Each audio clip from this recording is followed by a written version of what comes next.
Welcome in to a brand new series here on the Manish Moose YouTube channel, Civilization 7 Modded. Our focus in this series is going to be modded gameplay. I have a set of exactly 10 mods that I'm going to recommend as options for you. We'll be focusing on what those mods change and do for your game as we go through our Let's Play series. We're going to kick things off with an opening episode. We're going to go through the mods themselves, where you can find them. A link down below in the description will take you to my mod list on the Steam Workshop. If you want to check that out, you are welcome to do that. We'll also go through our opening turns and show all of the map details. So if you want to replicate the game, you can do so as well as you play along. Gonna try to do a little bit faster gameplay. We have another series on the channel that is more of a kind of very deep explanation, like more over-explained type of series. So we're gonna do a little more quicker gameplay in this one. Let's see what Civilization 7 has in store for us for episode 1 of our new series.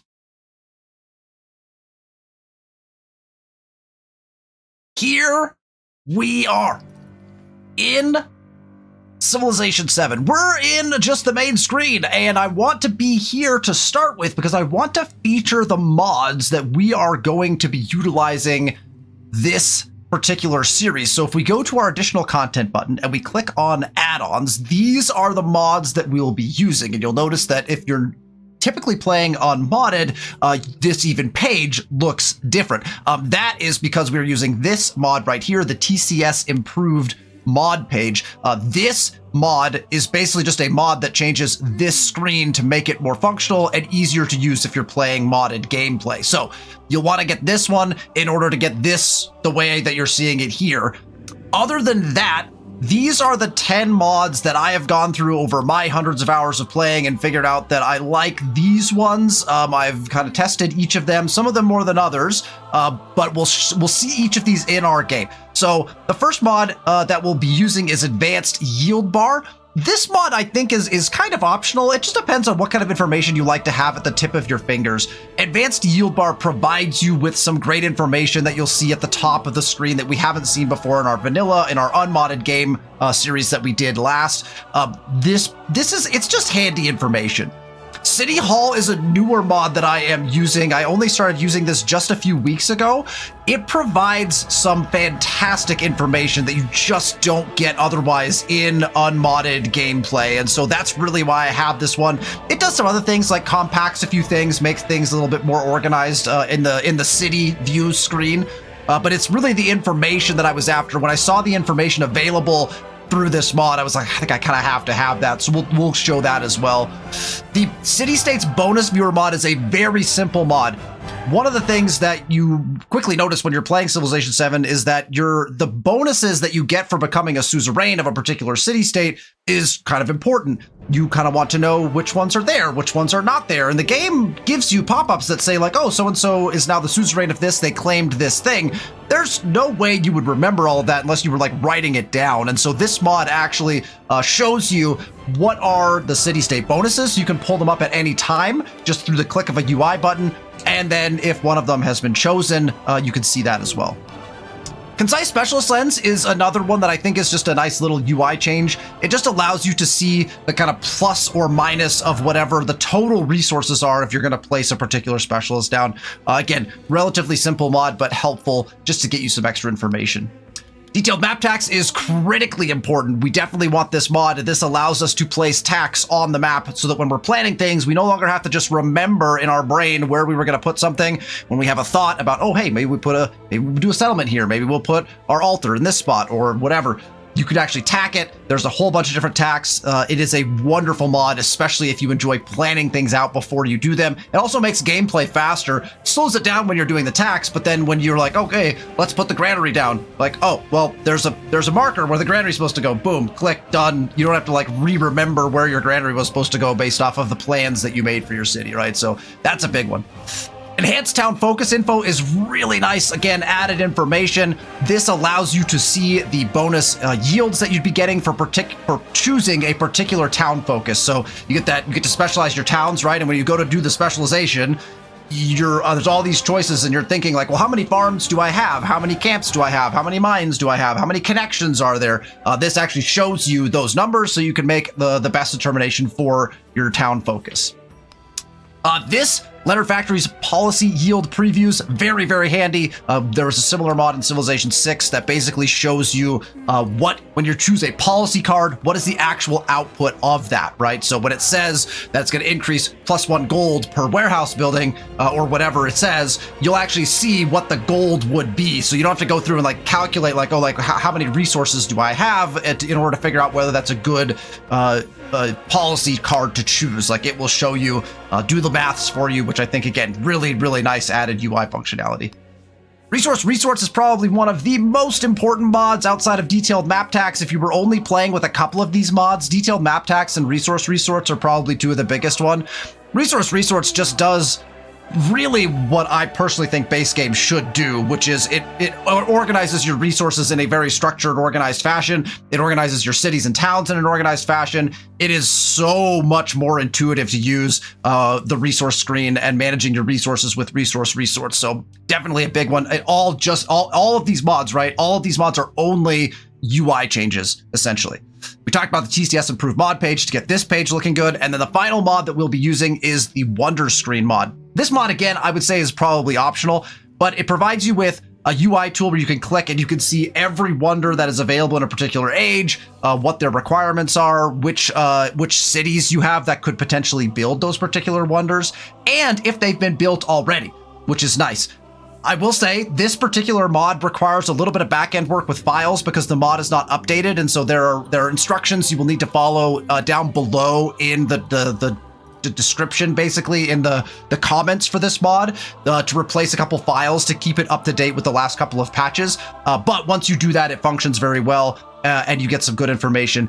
I will say, and I'll show you actually right now, there are some options with the Wonder Screen mod that I actually choose to disable because I feel like it actually gives you, it does change gameplay a little bit, and I do not like gameplay changing mods. I prefer to make sure that the mods don't change gameplay and only improve quality of life or UI stuff and things like that. So those are the 10 mods. Again, the link to those is down in the description below, so you can check those out. Once you have those mods installed, you'll see under options, you go to add-ons. These are the different options for those particular mods, right? So I have the color changing stuff on. Some of the color changing, it can be a bit much. You'll kind of see that, but once you get used to it, I feel like it's useful. For the Wonder mods, this is the one where you will, in my opinion, want to choose exclude non-visible, because if you do not select this, it will show you, if you have it on all, it will show you if anyone on the map, even if you have not seen them or cannot see the tile they are building the wonder on, it will show you that they are building the wonder. That's a little bit more information that I think is necessary. Again, I think that's a little bit gameplay changing, so I choose to play with exclude non-visible. That's because I just want you would get that information, right? The game provides you that information if someone else starts building a wonder that you're building, or you could go around and look at their screen because you have seen that and you can see that the wonder's being built. So I choose to use exclude non-visible because I think that's the closest to not changing gameplay on that. If you don't like the compact stuff in City Hall, you could change this. I think it's better compacted at this point. So you might as well do that. And then in resource, you absolutely check this one. Separate cities and towns to the resource screen. Yes, separate the cities and towns to the resource screen. This is a big deal. So those are the options that you have with these particular mods. Again, the Wonders one being kind of the biggest one that you might want to check out. Let's jump into the game and see who we're playing and what our start looks like. There might be a little clue here on the front page right now. All right, so as you can see, we'll be playing our series as Isabella, expansionist and economic. And my goal in this particular one is that we're going to go for a cultural victory. So we're going to focus pretty hard on culture, very different than what we did before. And rather than play kind of geographically correct or inspired line of civilizations, we're kind of going to jump all over the place. And one of the reasons we're going to do this is because when they recently, in the very last patch, came out with the civilization Iceland, I thought, wow, the Iceland civilization in the exploration age pairs very nicely with Isabella. I've been wanting to do an Isabella game for quite some time, and so we are going to work our way to Iceland with Isabella. Before I talk about who we're playing in the Antiquity, let's go over Isabella really quickly. We're going to gain 100 gold per age. We discover a natural wonder, doubled if the natural wonder is in distant lands, so it becomes more important in the exploration age. We get 50% tile yields from natural wonders for every natural wonder in our empire. So not only do we get 50% yields, but we get 50% yields for every natural wonder in our empire. So we need to settle on wonders when we can. We also get some pretty nice naval unit bonuses that will come into play with Iceland as well. 50% gold towards purchasing naval units and -1 gold maintenance for naval units. So we're going to play a little bit of a naval game, which is something we didn't particularly do last time necessarily. And we're going to be seeking out those natural wonders. Now, when I was thinking about who to pair into Iceland, I just kind of wanted to make sure we were rolling from a cultural perspective. I think that Iceland also lends to potential kind of culture stuff as well. They also lend to a naval pillage economy, obviously, and to natural wonders. So I'm going to try to lead into that. And I wanted to play something just different. And so I have chosen the Scylla Empire as our Antiquity Age civilization.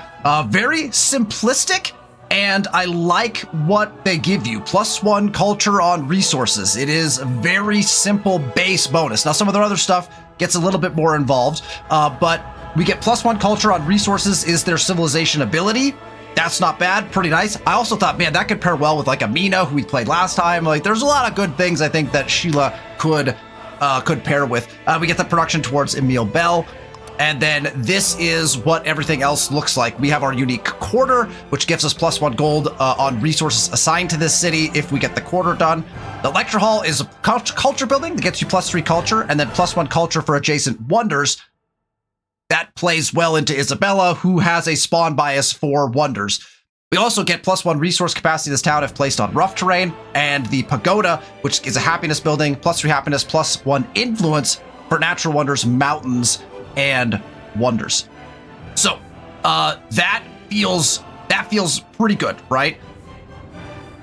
Pairs pretty well, I think, with Isabella, and hopefully will also pair pretty nicely with what we're moving into Iceland as well, because we won't be placing a lot of unique improvements. This is also our first time on the YouTube series where we're going to be doing unique buildings instead of unique improvements, because we did all kind of improvement-based civilizations last time. So this will be exciting to do that as well. We also get a unique ranged unit that has more bombard strength than typical, so that's kind of nice. Also counts as a cavalry, which is pretty cool too. And we also get a unique merchant where we gain +5 gold for the current relationship level with the leader when we form that. And there's other bonuses that you get, such as things like forming trade routes, I believe, when you form alliances and different things like that, which is pretty cool. So we'll see some of that stuff come through with the traditions, and we're not playing with any mementos yet. But we're not going to play in this particular series with them, but eventually I would like to introduce those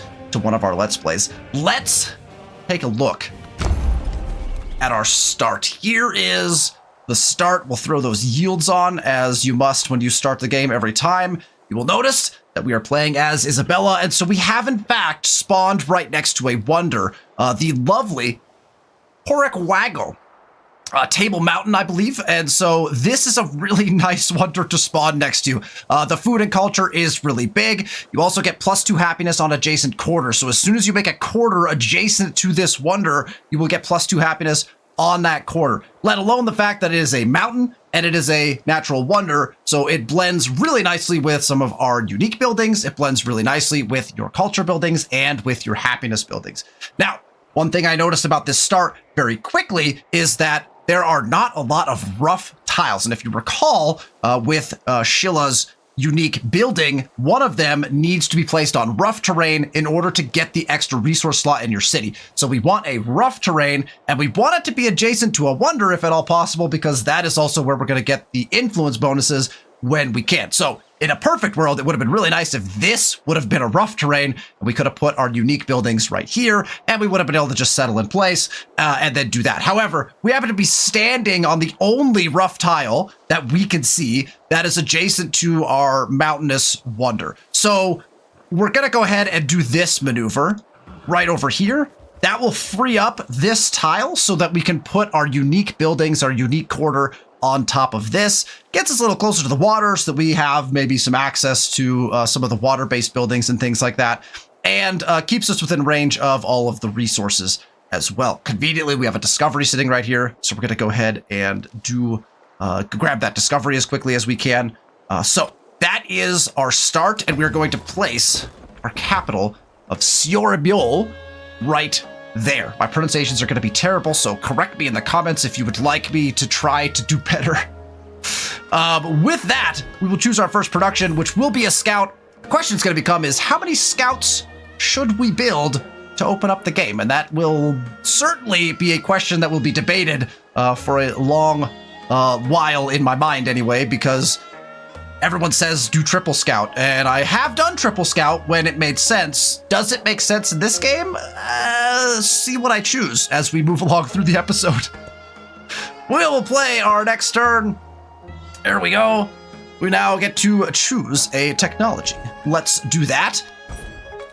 So one thing that we know about our start is we do have some quarries and some plantations as well. And so I think that we're going to want to go pottery first, get access to the brickyard as well as just the +1 food on plantations, because we have this here, which is going to give us a plantation. This also is a plantation, and then this is a quarry, right? So that building will probably, and those bonuses probably get us the most right off the bat. So we'll open with pottery. That's typically how I like to go about picking that one. Pick whatever is right around you. That's kind of the tech that you're going to go to first, unless you're kind of charging up for something further down the line that you're trying to get to more quickly. For production, we are going to go into a second scout because I think that is actually pretty critical. At minimum, we want 2 scouts. Do we go for a third? Maybe. I think I want to go north first.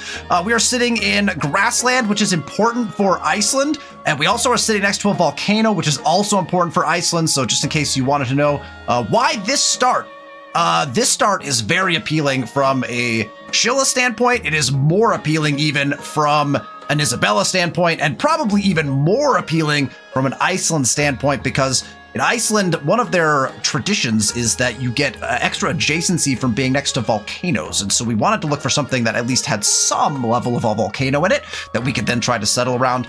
Iceland's unique building also can only be placed in grassland and tundra. And so we didn't want to get stuck outside of where we could place Iceland's building for the most part. So I'm going to head north because I am relatively certain that we're at the northern part of the map based on the fact that there's tundra. Or is there tundra up here? Can't actually see any tundra up here currently, but it looks like there is. Oh, there's tundra over here.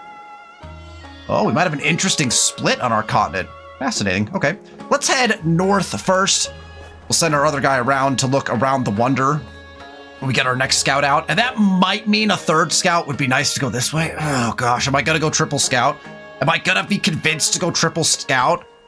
It's possible. It's possible it might happen. All right, we get to grow our city.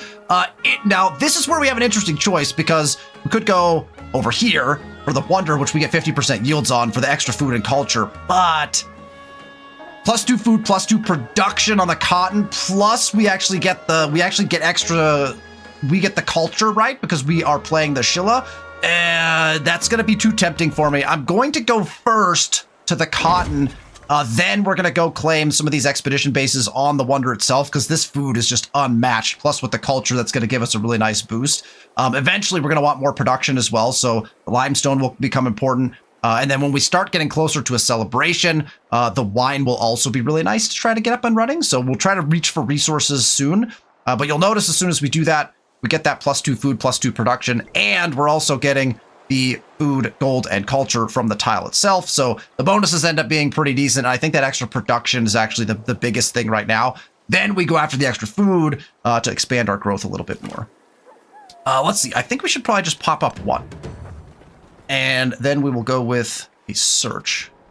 And I'm so focused on like seeing what's around me that I forgot that we really need to go after these 2 things. So our next scout actually is going to go in this direction. Because we should probably pick up the discovery, since that's the whole purpose of the scouts. This guy will be able to move to this one next. This guy will get there. And I guess I'm going to build a third scout to go this way. I'm going to do it. I'm going to go triple scout. We're going to head up to this and get our first discovery. All right, so we can choose 45 influence or 75 gold. Oh my gosh. I think influence early game is so important. I mean, the gold would be really nice. We're only making 6 gold per turn, so 75 gold is a really big deal. But we're only making 10 influence. Oh man, technically the gold is more worthwhile at this point, but I think that we can make more use of the influence, particularly because playing as the Shilla, we want to do a lot of diplomatic things, but not necessarily with city-states. We actually want allies, and so we want to have enough to start doing endeavors early. I'm going to go ahead and return the dagger for the influence to get us more influence early on here. And we will go to the next turn, move on through. Scoot up again. That is a city-state border, so that is interesting. And I think, let's just scoot one more time. Okay, a science city-state. So again, what you'll notice is we got like good information here, right? And you'll see some new coloration on some of the text here, how much influence we have and how much we need. But what we don't see is what would the city-state bonuses be. So if we go up here and we click on our view city-state bonuses icon from our mod, we can actually take a look at all of the different bonuses that are available to us.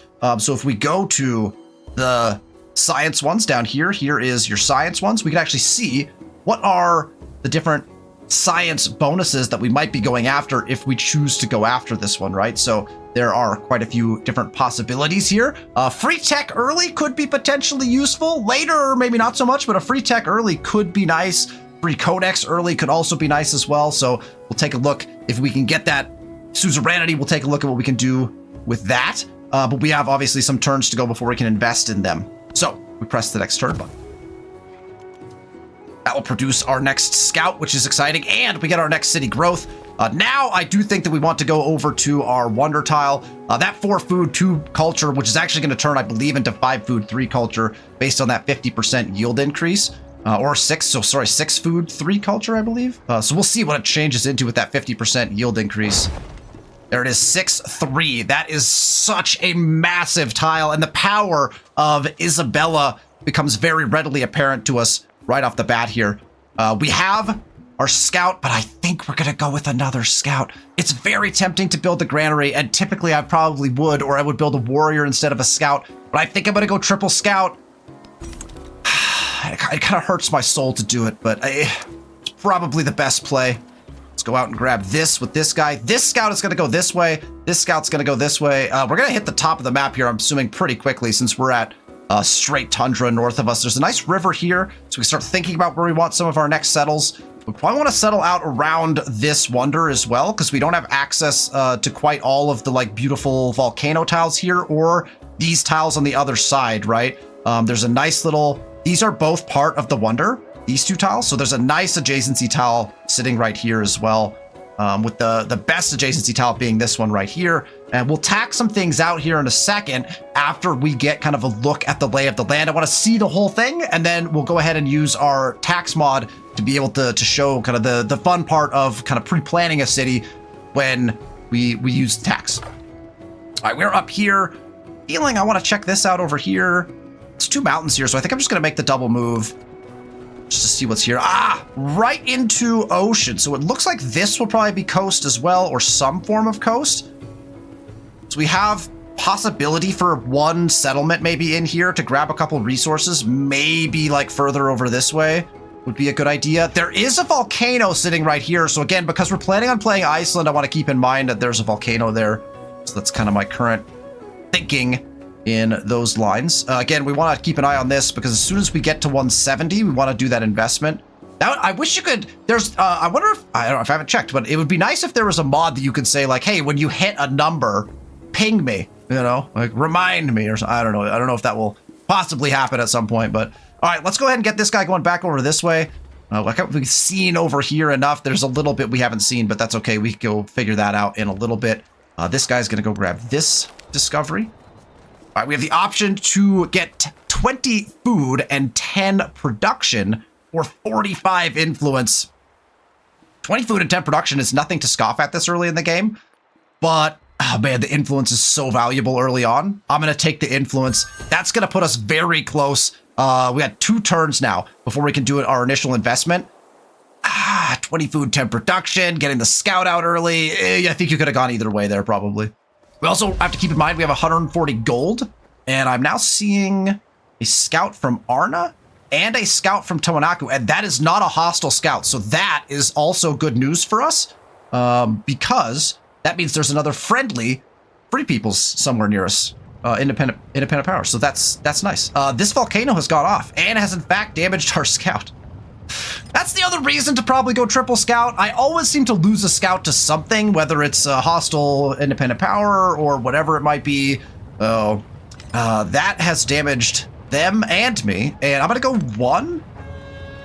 Oh, should I just go the second? I'm gonna hit the surge. Okay, that gives us something to beeline to, so this guy can now come up along the coastline here and go grab this discovery. This guy can maybe stay more southerly, and then we'll try to kind of bust all this fog up. Do I want to go? Yeah, let's go around the mountain this way, perhaps. And because this guy's going to come down this way, and then we'll see what happens. So let's go. I'm just going to take a full walk in this direction. Then we'll take a step and then use our search ability again. I partially kind of want to heal this guy as well. So we want to get this guy here. Yeah, that feels like the best move. Let's get him on river right away. Oh, there's another river. So that's nice because we'll get to double move to it and then double move to it. So that'll work out nicely for us. This guy's going to step here. Oh, perfect. I'm just going to grab it right away. I was going to use the search ability. I guess we'll do that again. So we're down in desert already, but we got grassland just north of that. So as long as we have some grassland to put our Iceland buildings on, I think we're fine. We can take 45 culture or 75 happiness. Happiness early is very tempting. 32 turns to the next celebration, and this 75 happiness is a very big number. 45 culture is quite a bit, but this happiness is immensely powerful in my opinion. The culture is very, very good, and it will get you moving on the culture a little bit faster, which I think is very, very good. We have some really good culture yields already, though, and so I'm actually thinking that we could push towards our next celebration very, very quickly if we do this, and I'd like to get some policy cards in, things like that, right? So I'm going to go ahead and take the happiness on this. And we go to the next turn. We have 1 turn left on our 3rd scout, and then we'll have a decision to make about what we are going to do. We have another growth, and it is very, very tempting to just grab another one of these tiles. Now, I want to get here. So the question is, now that we've taken that, we have 16 turns to our next celebration. We grow in 8 turns, and I want to get to the wine before the celebration because it gets you +2 happiness in the capital base, but then it gets you +5 culture when in a celebration. So by the time we hit our first celebration, I would like to have the wine already to get that extra culture while we are in those 10 turns of celebration. But I think we can afford, so we've got 16 turns. I think we can afford to go with another growth. And then what we can do is we'll put the granary here, I think, and either hop over to the wine. But I think I want to get to the wine before that first celebration. But I'm going to go ahead and grab another one of these tiles. They're too good. Oh, got some dates down here. Dates aren't bad. So they're outside of our capital city's range, but there are some nice grasslands tiles here. And we didn't talk about this yet, but having camels within range of our city, the fact that we're in grassland near tundra and there's a random camels on a desert tile here, what luck? What luck? All right, we need to get over here. Go ahead and make this move. That river dumps out into the ocean there, so we have coastline up here and a beautiful looking river. There's not a lot of resources in here, which is kind of a bummer, but it provides us with maybe a nice town to be able to grab some food out of on the river or something like that. I don't foresee a city in this direction or in this direction. Maybe down here somewhere. I haven't seen many resources in this direction either. All right, so this guy now can make the move here, and then we'll do the search. That'll give us a bunch of view, and we start to see some nice things over here. There's a mountain, but that's down all the way in the tropical, but there's some resources, and we're going to head for this camp now. All right, let's next turn get our 3rd scout. Rarity for me, and we finish a tech and a civic. Food on plantations, production on clay pits, and we have access to our brickyard as well, which will be good. And we have met a civilization. Jose Rizal.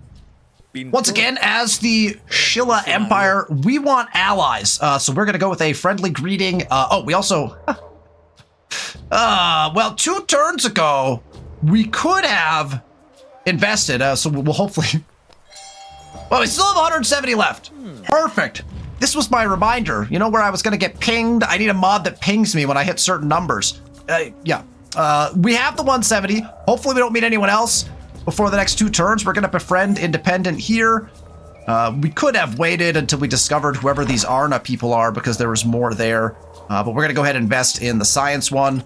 The only way that could go wrong is if this is like an expansionist one or maybe like a merchant one, because I like the bonuses better for those in the antiquity particularly now. All right, gotta do a tree. We got the civics unlocked. We got techs unlocked, so we're ready to go all over the place now. So we have to make our next selection here. All right, I think I'm gonna push us to animal husbandry, and that will hopefully get us opportunities to then get to irrigation. The bronze working is one of the ones I target pretty early. I'd like to get to bronze working for the barracks, but I also want access to my unique unit, right? So I'd like to get access to my unique units. We're gonna go animal husbandry next. We don't quite need sailing yet. We don't really need to get in the water with yet, I think. So I think we're good there. For a civic, we have the interesting task of choosing between going down our Shilla tree or going down our antiquity tree. So there's a temptation to go into the Shilla tree because of this right here. Siongal gives us access to our unique merchant, which is probably much faster than you can get access to a merchant otherwise. That's very tempting. But this relies on creating alliances. We're not ready to create alliances yet, and this gives us access to our unique buildings. We're not really ready to build our unique buildings yet, particularly either. So I think we are going to go straight into mysticism. I want to be able to choose a solid pantheon for us. So I'm going to go into mysticism first. Then we'll probably think about revisiting very quickly into the Shilla civics tree to see if we can't get access to some additional those traders maybe a little faster than other people, because I think that could be a very potent thing for us to do. Okay. We are sitting at 4 population, it looks like, which means we cannot yet train a settler until we get to 5. We can increase our ability to have population by building more of these urban districts. A granary would be good because we actually get +2 food from that because we already have something down for it. We also probably should tack out our city sometime soon. I happen to know that I'm going to put the granary right here based off of kind of what I am seeing. So I'm going to go ahead and put the granary down. I guess we could tack now. You know what? Let's tack now, because before you start building things, it's always good to tack. I'm going to go ahead and put the tacks down, and then I'll walk you through my thoughts. Before I do that, let's talk about the map tax actual mod. If you click on the map tax button, it will bring up the mod itself. You can use any of these indicators. Any of these icons will create tax on the map on a particular hex square so that you can know where you want to go. So you could put city center tax down. And the cool thing about this is you could actually look at that. It shows you the outline. That outline will stay on the map. It's pretty dang cool. So we would like to tack out this city here. I just want to tack out where my buildings are going to go. I'll put them down and then I'll talk you through them. All right, so I've used the tax to plan out our capital city, and it is looking absolutely gorgeous. What you'll notice is all the yields show up, all the icons show up. So here's our city center. I like to put my altar in the city center. This actually works out really nicely for us because it's actually adjacent to a mountain for us. The altar works out well in the city center for us in this particular instance. We need to get to this tile here for our culture buildings because this is the best possible culture building. We've got a triple mountain, triple wonder, which gives us ridiculous adjacency for these buildings, but we need to get there somehow. So we're going to put our granary and our brickyard down over here. That will get us there. We want this rough tile to be our unique quarters. So we've got our unique buildings on that. That gives us another nook here, right? We've got a triple mountain nook for our happiness buildings. So we'll put our happiness buildings down here. It's not quite as good as this one. It will actually end up being as good as this one when we get to Iceland. But for now, I think this split makes the most sense. We've got a great spot for our merchant buildings, our gold buildings, because it's got triple adjacencies. So we got our market going in there. We have a double resource, which is good for our science buildings and our production buildings. So we'll go science down here because we get access to them first. And then we'll go up here for our production buildings. We'll want to get the production buildings in, but we'll have to go around in order to get them, right? So we got to go market into harbor probably, because I don't think we're going to have many fishing boats. So we'll go market into harbor for the extra production. And then we'll slap down our production buildings over here. There's a nice river over here where we can currently put the bath because it must be on a river. But then what we could do is replace it with our mills, right? Our mills, at least one of them, requires a river. So we want to make sure we have a tile reserved for that in the exploration age. So this allows us, by placing your bath on river and leaving it just that and not making sure you don't put any ageless buildings on it, that allows you to kind of reserve that tile for your mills as well in the next stage, which I think is really positive.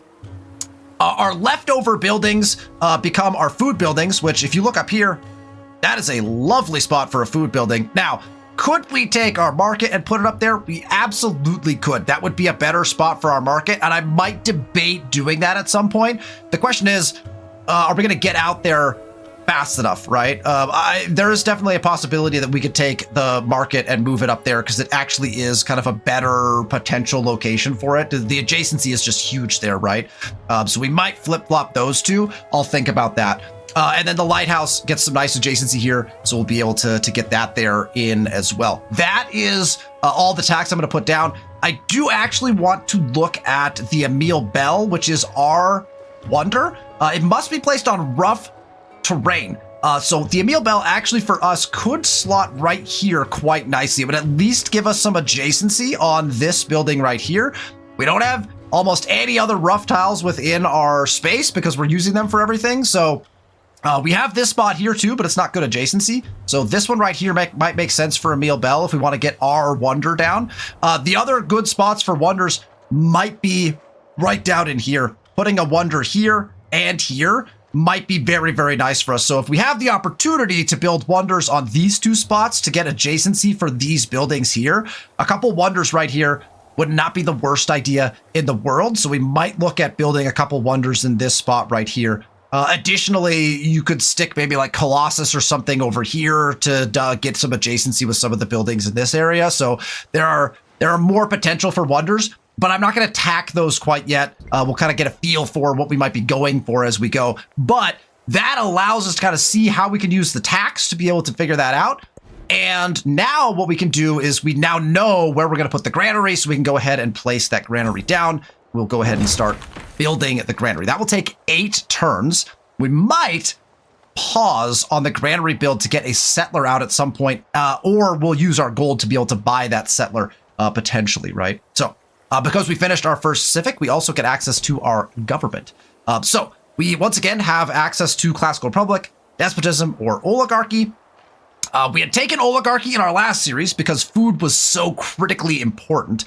However, I think classical republic feels like a very good move. Plus 20% culture for 10 turns. We're trying to focus on culture. We also have a lot of culture available to us. Because these are percent-based modifiers, if you're picking one, probably you want it to be the one where you're getting a lot of it to start with, because then your percent-based modifier goes up that high. Also gives us the option to potentially construct a few wonders at a higher speed, depending on which one we select. So we're going to go ahead and choose Classical Republic this time for those reasons. I think it really depends. You can kind of go, however you want on those. We are going to just push culture, I think. The production and science is really nice here. I think charismatic leader is usually the go-to to kick things off. Do we need it? We have really good culture. I think this would be an option where we could take this, but I'm going to stick with my typical play and go with charismatic leader to start with. We are going to get a celebration in 15 turns, so we'll hopefully be able to maybe speed that up a little bit as well, and then we'll be able to more quickly get that second card in and keep rolling in that way. All right, let's get our scouts out and running. We are going for this discovery, and we see a new independent power to talk with. Let's see, we can take 30 science and 10 production, or 45 influence again. Oh my gosh. Okay, the 30 science is 3 turns of science, and 10 production would get us our granary much faster over there. 45 influence, though, gets us well on our way, because we could invest in these guys as well, right? We're making 10 influence per turn, so that's 4 and a little bit, 4.5 turns of influence, compared to 3 turns of science. I'm gonna take the influence again. It feels weird, but I'm gonna do it. All right, we're just going influence. It's fine. Okay, let's go. I want to go this way, if at all possible. So let's get this guy moving in this direction. It's gonna take a little bit to get down there. He's got to go out and around because of this cliff mountain thing. But I want to figure out what's over here. Looks like coastline because there's a little cliff right here, but We'll find out shortly. All right, we got to go for this, so we're just going to beeline it over there. The earth is held fast by mountains, so that it does not sway upon the waters. Viren, a lovely wonder, and it is not that far away from us. This is a very big deal. Look how beautiful it is. Oh, that is within shooting distance of our Capitol building, and that will give us, if we can get there before other people, because we did meet Jose Rizal. Did we ever find out where he is? Jose Rizal is down here, so we have a little bit of a race now. We have a little bit of a race. If he also has seen this wonder, which is entirely possible that he has, we got a little bit of a race potentially for this one. So we obviously want wonders, because when we discovered a wonder, number one, we got a bunch of gold. Number two, we also we will be able to increase our yields if we can claim it, right? Because we would increase by 50% for every wonder within our territory. So this is a triple mountain wonder, +1 happiness and culture per age every time a natural disaster has provided fertility this age to you. I'm assuming that is just a global bonus. I don't think I've ever had Viren in my games before, so I haven't played with this one. +1 happiness and culture per age every time a natural disaster has provided fertility this age to you. So it's disasters per age, but you get culture and happiness per age. But it has to be, it's not like cumulative, so once the age resets, that number resets, but then it doubles for every... That's interesting, and I'm assuming it just applies globally to your entire empire. That's like a full empire thing, so it's not bonusing, not benefiting like a tile or anything. Okay, so this guy's job now is going to be discover this, and then scout around here so we can start planning out for our second settle. I'm going to take our second settle. As soon as we have access to a second settle in 4 turns, we're going to build a settler. Actually, we're going to buy a settler, and we're going to go settle this wonder immediately. That's going to be our next move. That is crazy good luck in an Isabella game. Crazy good luck. That feels very nice.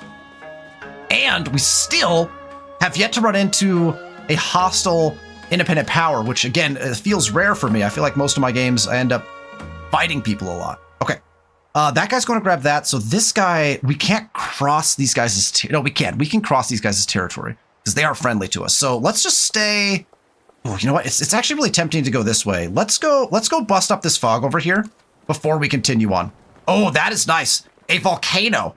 So potential for a little settlement or town or city. I don't know. Every volcano is going to be valuable because it provides adjacency to Iceland. So that's nice. We've got one up here, one down here, and one here. That's 3 volcanoes so far, which is not bad. That kind of provides us with an idea of where we might want to settle when we get to playing Iceland. Okay, we're going to go grab this. But first, let's do this move. No, let's do this move. And then we'll pop a search. And then we'll grab this on the next turn. Okay, so there's a little mountain here.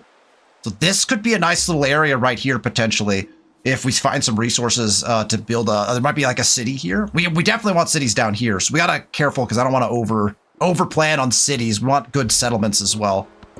Next turn. We're at 270. Actually, we could invest in these guys. Oh, sorry, 270 gold. We need to look out for investing in those guys. 270 gold should allow us to buy a settler like immediately upon getting to what we need. So that feels good. Let's go ahead and continue in this direction. And I think if we do this, we'll get those tiles. Perfect. Yeah, this is looking kind of nice. There's another mountain here. There's a triple resource spot right there. Oh, that's going to be a tempting city settle right in here. Now, there's no fresh water unless we go kind of in this spot, but that might be nice. It's a little too far away maybe from our capital, but there's possibilities for another place there. Again, if we wanted to, it's gonna come out to there. Oh man, it's kind of it's an icky distance from our capital, but that's not a bad spot right there. We get lots of different kind of adjacencies. That could be this triple right here is really handy for like a production building, science building move. And then this would actually get us like double and then into like a volcano as well.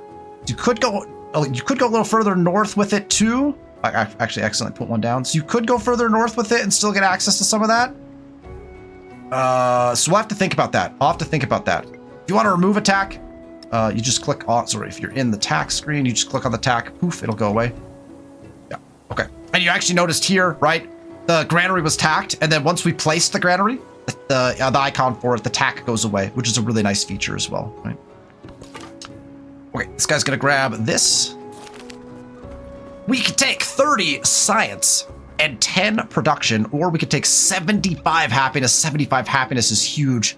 That would get us very quickly to our next celebration. It feels weird, but we're only making 5 happiness per turn. I think this 75 happiness is a huge deal. I'm gonna grab it.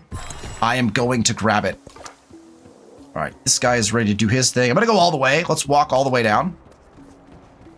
Okay, there's a rough terrain here, just tempting for placing our unique building and getting access to some really nice adjacency again here. Plus there's, oh man, okay, we'll have to see more, but we're getting some interesting information here now. We got right into our celebration. That 75 science actually put us into our celebration, and we don't even have our wine yet, which is unfortunate. So we'll have to try to get to the wine as quickly as we can. We do have a growth in 1 turn, but we won't be finished with our granary to be able to get out there yet. So we're not gonna, oh man, that's actually gonna be tough, because that means we have to wait till the next growth to get the wine. So I don't think we're gonna get to the wine, unfortunately, for this celebration, but that's okay. We're not building a wonder right now, and I don't plan to for the next 10 turns, so I'm gonna go ahead and take the culture, plus 20% culture. That's gonna push our numbers, and we get to put tool making in right away, so we get both the benefits here. That's the reason why I think that early happiness is so powerful, because you get access to the extra policy card much quicker. You get access to that 20% bonus of culture much quicker. It's hard to pass up, like the science and production and things like that, but those happiness ones early on, when your happiness is super, super low, I think they're less important later because you get your happiness up and you're kind of just churning through those. But some of those early ones, getting to a celebration by turn 14 feels really, really good. Okay. Here is our scout on this side. We've broke all this fog, and there's a mountain range. That is a straight mountain range here. That's pretty nice. We don't need to go in that direction now, so we're going to head back this way. We're going to bust up some of the fog over here. Is there a rough tile here for our unique? Not next to mountains. That's tough. If there was a rough tile here, it would really solidify the city placement for me. Our only rough tile's up here, so we'd have to be within range of this to be able to get our unique district, our unique quarter down, if we were to put a city here. Now we have to remember that we need at least settlements around this, if not cities, right? So we have to, it's gonna be tough to pick where we're putting our settlements, our towns, and where we're putting our cities. This triple adjacency, though, with all the mountains here, definitely makes this a very tempting settle spot right here. If not for, we could always make it an urban center, right? That's the other thing we can think about, is to urban center those. Okay, this guy now, I want to explore all around this wonder. So I want to get a feel for what's going on right here, because that will allow us to pick our city settle spot. We'll start tacking out where we might want some cities. All right, this guy I think will take one step here, and then we'll do our search. Okay, so we got coastal water. I don't know if this will connect or not, but our bay comes all the way down here. This is nice, because that means there's no one over here to kind of sneak in on this side. We also have more mountains down here, which actually makes this kind of a tough city settle spot. This may end up having to just be an urban center potentially, because I'm not seeing, like, I can't go this way. You'd have to go this way with your buildings. There are double adjacencies here. Oh man, it's got some nice spots. Next turn. There's our 5 population. We are 3 turns away from our granary, but I think we need to buy a settler. We have another volcano that is active right next to our guy, so let's go ahead and get him all the way out. I think I'm gonna go over here for our next move. Some mountains, got some jade over here by Arna as well. And we're ready to grow our city, and unfortunately, we're ready to grow our city, but we're 3 turns away from our granary being done, in which we could get our 5 culture. But we've got a lot of culture, but I mean, it would be lovely to have this during our celebration. Get it now. What would it cost to buy out the granary? What if we were to buy out the granary? What would that cost us? 84. Settlers 200. We are 2 gold away from being able to buy a settler and buy out the granary on the same turn. That's a bummer. because I'm not gonna do it. We're gonna put this back into the queue. We'll spend the 3 turns on it. We are going to buy a settler though. So I'm gonna buy the settler. Just gonna do that right away. We're gonna get that settler moving in this direction so that we can try to settle something in that direction. So let us grow our city, and I think we'll just go ahead and take this this quarry here because I think that's gonna be our best growth unless we want just more food. I think production would be useful for us though. This would get us an extra production, although man, the yields on this are just so big. You want to grow even faster? You know what? I'm going to take this one so we have access to camels when we need them. I'm going to skip this again. Feels bad. We're losing out on a production. We're getting so much more food out of this. The yields are too big. It's too big to pass up. That'll get us. So now we can get access to this wine while we still have some of our celebration left. All right. This guy's going to do his thing. I think I'm going to go ahead and do a search. Oh, now we have to go after this? Okay, that's fine. It's fine. We can go after that. Let's get this guy moving. I'm actually just gonna have him move to here. We're not gonna get many tiles. That is a full mountain nook. What in the world? What are we gonna put right here? There's not enough tiles to put a city. Buildable tiles, there are 1, 2, 3, 4, 5, 6, 7. There's only 7 buildable tiles.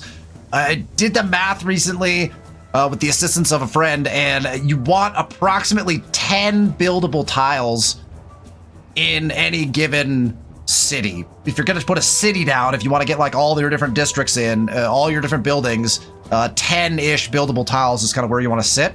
This doesn't have it because we're blocked off from going in this direction. I think this will have to be an urban center. But my gosh, look at the adjacencies. You got adjacency here.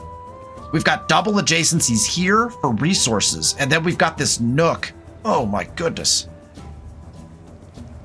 It'll be a nice urban center, I guess. Oh man, we got a lot of stuff going on. All right, 85 influence, 82 gold. We move along. We're doing with Jose Rizal. How's our relationship? We'd like to get an alliance with him as soon as we can, right? Okay, so the question is, do we want to break this fog up really quick? I think we do. Let's take a step here. Oh, I don't know if, you know what? Let's just do a search. Those tiles. Okay, and that gives us our next destination. So this guy can head up there through the mountains. I like all these mountains because there's going to be a player over here at some point, right? And so we've got kind of a natural barrier here between this lake and some of the mountains over here. We've got kind of a nice natural kind of barrier that will slow down any approaching armies or advances in that direction. Plus, if we can suzerain these guys, then we've got a little bit of a defensive capability there. These guys won't do much for us up here except for bonuses, but... and we gotta start getting down here because we have no idea. We could have a neighbor very close. Although, I've got Jose Rizal down here, so I'm not too worried about that. Okay, I think this guy's got to go after this. In order to do that, though, we should try to explore as much as we can this way. Because we're gonna blind send a settler in that direction as well. All right, this guy can come out here now. There's some rubies, so that's nice. And our settler, we are going in this... Uh-oh. That's a lot of red. That's a lot of red. There is a settlement over here somewhere. Okay. I'm still gonna send. That may mean there's a Free Peoples there, and that may mean that we might need a military really quickly. We're going to have access to our harangues pretty quickly here, so we might think about buying one of those. Maybe even sliding over to discipline and grabbing a military commander in a couple turns here. We'll see how that goes. All right, let's go up for this. Look at this mountain pass. Oh, this map is gorgeous. Beautiful map. Okay, so let's step here. That's all river, so we know we really should step on the river now so we can get this next time. You know what? Let's just step on the river. We'll grab this, then we'll cut back along this side, and we'll go see what everything is down here. Because we got another big river here, so our settle, again, based on what's over here, we might have to find out. There's no way Rizal is up there already, right? We're on immortal difficulty. I'll show you the map set here at the end of the episode. Let's go ahead and just make this move here. There's more water over here, and that is coastal. It is not a lake. Is this just a little jut? Is this actually... No, this would have to be... I can get there, so it's not the New World. So this is an island. It's not the distant lands. Interesting. Well, I think we're just going to push this guy in this direction. This is a little bit risky because there's something here and we can't actually settle where we want to settle. And now we have unlocked mysticism. We have the option for +2 gold on all settlements. It's actually kind of handy, but we don't have enough settlements out yet. We have access to our altar and we've unlocked our pantheon. So that gives us some choices to make on this turn. This will be kind of a big one. Number one, we got to choose our civic. And based off of what I'm seeing, I do want to do this. I think we're going to want an army commander sooner rather than later, because even if that free people's, if it's a free people's, if it is an independent power and not Jose Rizal, then we're going to want a military commander. Regardless, if they're blocking our settles, we're going to need a military commander and a military. So I'm going to go discipline really quick to get that army commander. And then we have to see, like, because again, Settle Lens informs me. So it has to be an independent power right here, right? 3 away, 3 away, 3. Wait, why is this one blocked? Oh, it'd be... I can't... Oh, you can't settle on that. So it's this. It's right here. That's where it is. Which, again, still says it's an independent power because I can't see borders. So we have an independent power to go fight. All right, we get to choose our pantheon. We should be first. We've got a ton of culture. We get to choose the pantheon first. Let me do some thinking on this. So because we don't have a lot of like fishing boats or farms or pastures, we've technically God of the Harvest would not be bad for us. We're going to end up with quite a few farms probably. Because we don't have a lot of clay pits or mines, because we don't have a lot of rough territory, I honestly think that the best one for us is going to be God of the Forge. 10% production towards constructing buildings and cities with an altar. That 10% production cancels out when we put that second city in. It cancels out that 10% increase, right? That has now been implemented, where we need to cancel that out somehow. In my opinion, I like doing it with this pantheon, so we can at least cancel that out for this age by having an altar in our city. So I'm going to take God of the Forge. I really like God of the Forge. I think it's one of the better pantheons right now. As the kind of tweaks have come out to the pantheons, God of the Forge feels very good. We now get to choose production in our city, and our next production should probably be, well, we either need to get another settler out relatively quickly, or we can get some armies out. We're gonna need an army, I feel like. I think we're just at that point where like an army's gonna be required. Our next building we're gonna build is gonna be our altar, almost assuredly, right? Because we want that 10% bonus to building buildings. We don't want to build any other buildings before we build our altar. We want the altar to be our next building. So I think we're gonna go warrior. And then probably what we'll do is we're going to get discipline in 6 turns. So we'll have a warrior and we'll hopefully have enough gold to buy a harangue. So if we go warrior, harangue, and then our military commander, I think it'll be debatable. We'll see how much army is down there when we get there. But the other thing is this settler is basically just running down here, and they have no place to settle. I have no place for this settler to actually go. So I'm not sure if that's a good idea or not. We're going to keep the settler moving and then hope we don't run into anything bad. But could be very risky. Very greedy play. All right, so we'll step once. And because we can't quite get there, we'll go ahead and run our search. Not too much over here. So I'm very surprised we have not met anyone in this direction. That is really intriguing. All right, we can grab this one. Let's go ahead and do that. We can take 45 culture. Or 30 food. We have a lot of food. We have a lot of culture too, but this culture is going to be super valuable. So let's go ahead and grab the culture. This guy should probably jump down here. And we'll send him this-ish way to try to kind of see what the settler's getting himself into. It's going to be a little... Well, we're going to get a commander in 5 turns. 5 turns We'll have a warrior. We'll hopefully be able to grab a ranged unit as well, and then we'll be off and running. Let's do at least one more turn. Bird. Okay, access to the saw pit. We also have access to our harang. Harang? I don't know how to pronounce that. Let me know in the comments. Harang? I've made harang is maybe better. I'm not sure. We get a gift of science, 25 science, which is not bad at all. That's like 2.5 turns of science for us. So we'll take that science, and it will actually progress us along our tree, which is very nice. So we now have access. Sorry, we already had access. So now we're getting 25 science towards the next thing we choose to research. Settlement limit would be not a bad idea, although we're not out there yet. You know what? I don't mind going after that. I think I'm going to go after the monument. Gets us an influence boost as well.